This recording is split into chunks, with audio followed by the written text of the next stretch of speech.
मोर नाम लगे सुखदेव भगत, लोहरदगा के विधायक रही, एखान एमपी में खड़ा हो सके।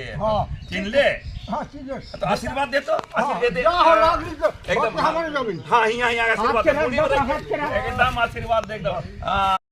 कांग्रेस उम्मीदवार सुखदेव भगत का आम लोगों से मिलने का अंदाज निराला है। वे घर परिवार की तरह मिलते हैं। लोहरदगा संसदीय क्षेत्र के कांग्रेस प्रत्याशी सुखदेव भगत ने गुमला जिले के गांवों का दौरा किए, ग्रामीणों से मुलाकात कर गांव की समस्याओं से रूबरू हुए, लोगों को भाजपा की कथनी व करनी के बारे में जानकारी दी।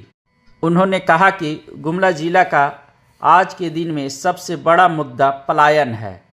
केंद्र में बैठी भाजपा सरकार ने कभी नहीं यह पहल किया कि गुमला के लोगों को गुमला में ही रोजगार मिले, जबकि गुमला जिले में टूरिज्म को बढ़ावा देकर स्थानीय स्तर पर रोजगार को बढ़ावा दिया जा सकता है। पूर्ण मुद्दा, मैं बार बार इस बात को कहता हूँ, कम्युनिकेशन बहुत महत्वपूर्ण है। और लगातार 3 बार के सांसद रहे सुदर्शन भगत जी, जो केंद्रीय मंत्री भी रहे, अभी सांसद रहे समीर उरांव जी यहीं के रहने वाले हैं।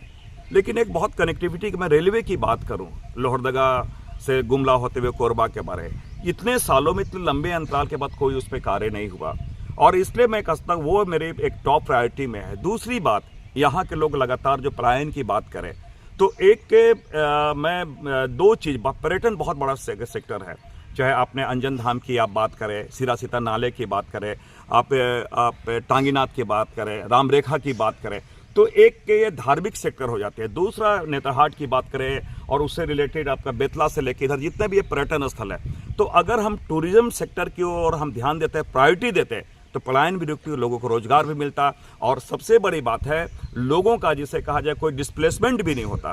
तो ये सब सारी चीज़ें में ये पूरी की पूरी सुदर्शन भगत जी, समीर जी मौन रहे हैं। तो मेरा एक विज़न है कि इस यहाँ पे पलायन कम हो और उन जगहों पे जिसे कहा जाए लोगों को रोजगार के अवसर मिले, वो बहुत बड़ा फैक्टर है। सुखदेव भगत ने कहा है कि अगर मैं सांसद बना तो टूरिज्म के विकास पर प्रयास करूंगा और रोजगार के अवसर उपलब्ध कराऊंगा। इस बार महागठबंधन के प्रत्याशी के रूप में केवल सुखदेव भगत नहीं, पूरी आम जनता लड़ रही है। एक आम जनता वर्सेस तानाशाह मोदी सरकार के बीच लड़ाई है, और निश्चित रूप से जमहूरियत, प्रजातंत्र और डेमोक्रेसी में जनता सर्वोपरि होती है। और मैं समझता हूँ कि जो 4 जून को जो परिणाम आने वाला है, वो मैं थम्पिंग मेजॉरिटी के साथ कांग्रेस पार्टी वो जीतेगी। आप देख रहे हैं प्रभात खबर। गुमला की खबरों के लिए बने रहिए।